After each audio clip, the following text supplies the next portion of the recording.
نحمده ونصلي على رسوله الكريم اما بعد فاعوذ بالله من الشيطان الرجيم بسم الله الرحمن الرحيم وإذ بوأنا لإبراهيم مكان البيت ألا تشرك بي شيئا وطهر بيتي للطائفين والقائمين والركع السجود وأذن في الناس بالحج يأتوك رجالا وعلى كل ضامر يأتين من كل فج عميق ليشهدوا منافع لهم ويذكروا اسم الله في أيام معلومات على ما رزقهم من بهيمة الأنعام فكلوا منها وأطعموا البائس الفقير۔ سورۃ الحج کا درس چل رہا ہے۔ اسی سورت کی آیت نمبر 26 سے لے کر 28 تک تلاوت کی گئی۔ ان آیتوں کے اندر اللہ رب العزت نے حضرت ابراہیم علیہ السلام کو بیت اللہ کی تعمیر کا حکم بیان فرمایا ہے۔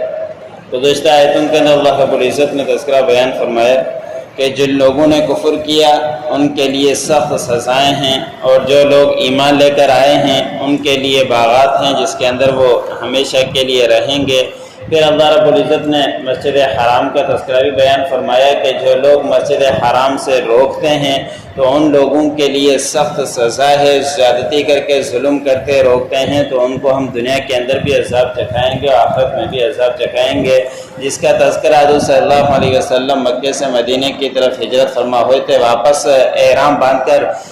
طواف کرنے کے لیے، عمرہ کرنے کے لیے آئے تھے تو اس وقت روک دیا گیا تھا، تو اللہ رب العزت نے ان لوگوں کے لیے سخت وعیدیں بیان فرمائی تھی۔ پھر یہی ہوا کہ کچھ عرصے کے بعد مکہ فتح ہوا اور کافر سارے دب گئے، تو اللہ نے فرمایا کہ ہم دنیا میں بھی عذاب چکھائیں گے، آخرت میں بھی عذاب چکھائیں گے۔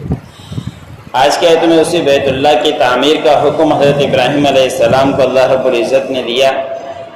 کہ آپ بنائیں۔ ابراہیم کے لیے اللہ رب العزت نے حکم دیا کہ گھر کو، حضرت ابراہیم علیہ السلام بیت اللہ کا اس وقت تو موجود نہیں تھا، دیواریں جو تھی وہ موجود نہیں تھی، لیکن پاکیزہ مقدس مقام اور جگہ تو موجود ہی تھی۔ حضرت آدم علیہ السلام نے سب سے پہلے بیت اللہ بنایا تھا، اور اس کے بعد اور بھی بہت سارے نبی آتے رہے، طواف کرتے رہے اور اس کا عمرہ حج کرتے رہے، حج تو نہیں عمرہ وغیرہ کرتے رہے۔ اس کے بعد نوح علیہ السلام کے دور کے اندر جو سیلاب آیا تو اس وقت اس کے دیواریں گر گئی تھی لیکن نشان موجود تھا، تو اب حضرت ابراہیم علیہ السلام کو اللہ رب العزت نے حکم دیا کہ اب اس گھر کی تعمیر کرو۔ حضرت ابراہیم علیہ السلام اصل مکے کے نہیں تھے بلکہ شام کے تھے، اللہ رب العزت نے حکم دیا، وہاں سے ہجرت کر کے وہ مکے کی طرف آئے تھے، اور مکے میں پہنچ کر پھر اللہ رب العزت نے اس گھر کی تعمیر کرنے کا حضرت ابراہیم علیہ السلام کو حکم دیا۔ حضرت ابراہیم علیہ السلام اپنے بیٹے اسماعیل علیہ السلام سے مل کر گھر کی تعمیر کی، اور جبرائیل علیہ السلام نے اس مقام کی تعین فرمائی کہ یہ مقام ہے، یہاں تمہیں بیت اللہ بنانا ہے۔ حضرت ابراہیم علیہ السلام نے وہ بیت اللہ بنایا۔ اس وقت بیت اللہ کی عمارت اتنی تھی کہ کس سے کوئی دوسری اونچی عمارت نہیں تھی، لیکن آج کا وہ عمارت دب گئی ہے، کہیں نظر دور سے نہیں آتی، بہت ساری عمارات اس کے ارد گرد ہو چکی ہے۔ تو حضرت ابراہیم علیہ السلام اپنے بیٹے کے ساتھ مل کر جب تعمیر کیا تو وہاں پہ جو اللہ رب العزت نے پتھر بھیجا وہ ان کے لیے تعمیر کیا کرتا تھا، اوپر اس کے اوپر چڑھ کر اوپر چلے جاتے، اور اس طرح کی تعمیر حضرت ابراہیم علیہ السلام کرتے رہے، خود بخود وہ پتھر اوپر ہو رہا ہوتا تھا، حضرت ابراہیم علیہ السلام اس پر کھڑے ہو کر تعمیر کر رہے تھے۔ پھر اللہ رب العزت نے فرمایا کہ آپ اس گھر کو بناؤ، اور اس گھر کے بنانے کے بعد اس کے اندر میرے ساتھ کسی کو بھی شریک مت ٹھہرانا۔ حضرت ابراہیم علیہ السلام کیسے دوسروں کو شریک ٹھہرا سکتے ہیں؟ وہ تو شروع سے ہی بتوں کے خلاف تھے، شرک کے خلاف تھے، اپنے والد کو بھی دعوت دیتے، بادشاہ وقت کے بادشاہ کو بھی دعوت دیا کرتے تھے۔ وہ تو شرک نہیں کر سکتے لیکن دوسروں کو تعلیم دینا مقصود تھی کہ کوئی دوسرا اس میں شرک نہ کرے۔ اللہ رب العزت نے تمام لوگوں کو یہ حکم دے دیا، اور بعض مفسرین نے لکھا ہے کہ اس وقت بھی بنو جرہم اور دوسرے قبیلے کے لوگ جو رہا کرتے تھے وہاں بیت اللہ کے پاس انہوں نے کچھ بت رکھے ہوئے تھے، انہی کے بارے میں بھی حکم دیا کہ ان کو بھی کہہ دیجئے کہ ان بتوں کو پاک کر لیں اس گھر سے۔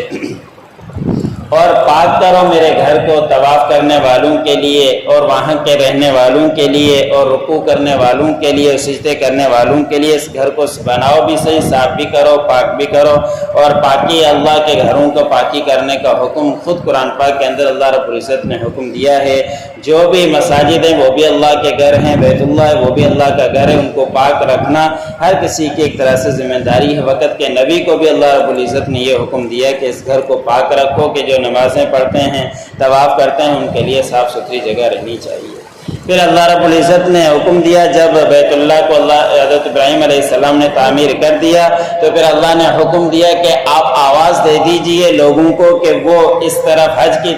کرنے کے لیے آئیں۔ تو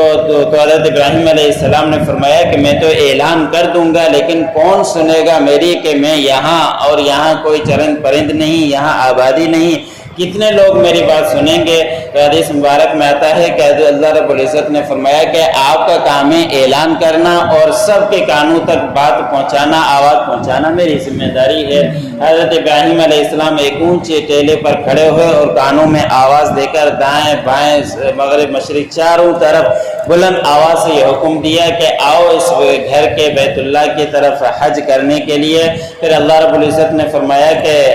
آئیں گے اس بیت اللہ کے پاس پیدل چل کر، اور ہر دبلی پتلی اونٹنیوں کے اوپر بھی آئیں گے اور دور دراز سے یہاں آ کر پہنچیں گے۔ اس وقت سے لے کر آج تک اسی طرح کا سلسلہ چل رہا ہے جو حضرت ابراہیم علیہ السلام نے آواز دی تھی۔ روایت کے اندر آتا ہے کہ حضرت ابراہیم علیہ السلام نے آواز دی تو اس وقت کے موجود تھے ان کو تو پہنچی، لیکن جو ماں کے پیٹوں میں تھے اور بعد میں پیدا ہونے تھے ان کو بھی اللہ رب العزت نے آواز پہنچائی، اور جس نے جتنی دفعہ لبیک کہا اتنی دفعہ وہ حج کے لیے جائے گا اور وہاں پہنچے گا۔ یہ اللہ رب العزت کا حضرت ابراہیم علیہ السلام کی آواز کی برکت، جس نے بھی اس کے اوپر لبیک کہا وہ ضرور وہاں پہنچے گا۔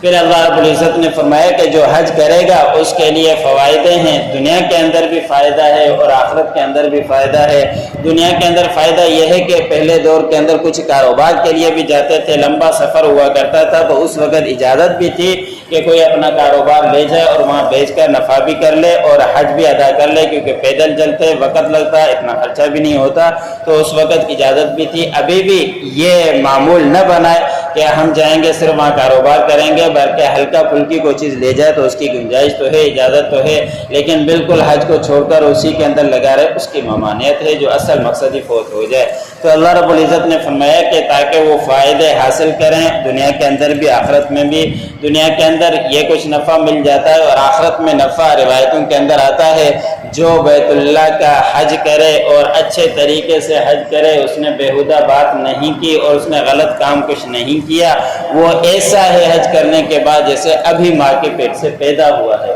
تو اتنی فضیلت آخرت کے لیے بھی مل جاتی ہے، تو کوئی حج پر جائے تو اچھے طریقے سے حج کرے، اس کے اندر کوئی غلط بات نہ کرے، اس کے حج کے اندر کا تکلیفیں آئیں اس کے اوپر صبر کرے تو اللہ رب العزت ضرور ان کو فائدہ دے گا آخرت کا۔ پھر اللہ رب العزت نے فرمایا کہ اللہ کا نام لو ان ایام کے اندر، جو گنتی کے چند دن ہیں، جو معلوم دن ہیں، اور وہ 10، 11، 12 ذی الحجہ کے، تو اس کے اندر اللہ کا نام کا بلند کیا جاتا ہے کہ جانور کو ذبح کرتے ہوئے بسم اللہ اللہ اکبر کہا جاتا ہے، اور یہ زبان سے کہنا لازمی ہے، اگر زبان سے نہیں کہا تو پھر جانور حلال نہیں ہوتا، اس لیے بسم اللہ اللہ اکبر بلند آواز سے کہنا چاہیے، اتنا کہ اپنے کان سن سکے یا تو اتنے زیادہ کہے جو ارد گرد کھڑے ہیں وہ بھی سن لے، کیونکہ ان دنوں کے اندر اللہ کا نام بلند کیا جاتا ہے اور یہ چند دن گنتی کے ہیں۔ تو اللہ رب العزت نے فرمایا کہ جو ان کو رزق ملتا ہے چوپایوں میں سے، جو حلال جانور میں سے، ان کے اوپر اللہ کا نام لیں، پھر اس جانور سے خود بھی کھائیں اور جو غریب محتاج ہیں ان کو بھی کھلاتے رہیں۔ یہ ان دنوں کے اندر جو مستحق نہیں ہوتے گوشت کھانے کے، لیکن اللہ رب العزت ان کے لیے بھی انتظام فرما دیتے ہیں، تو اس کے جانور کے گوشت کھانے کا خود کا بھی حکم ہے، غریبوں کو بھی دینے کا، اپنے پاس رکھنے کا بھی کوئی اس کے اندر ممانعت نہیں۔ وَإِذْ بَوَّأْنَا لِإِبْرَاهِيمَ مَكَانَ الْبَيْتِ، جب ہم نے ٹھکانہ بتایا ابراہیم علیہ السلام کو بیت اللہ کے گھر کا، اللہ تشرک بی شیئا، کہ تم شرک مت کرنا میرے ساتھ کسی چیز کو، وَطَهِّرْ بَيْتِيَ لِلطَّائِفِينَ، اور پاک کیجئے میرے گھر کو طواف کرنے والوں کے لیے، وَالْقَائِمِينَ وَالرُّكَّعِ السُّجُودِ،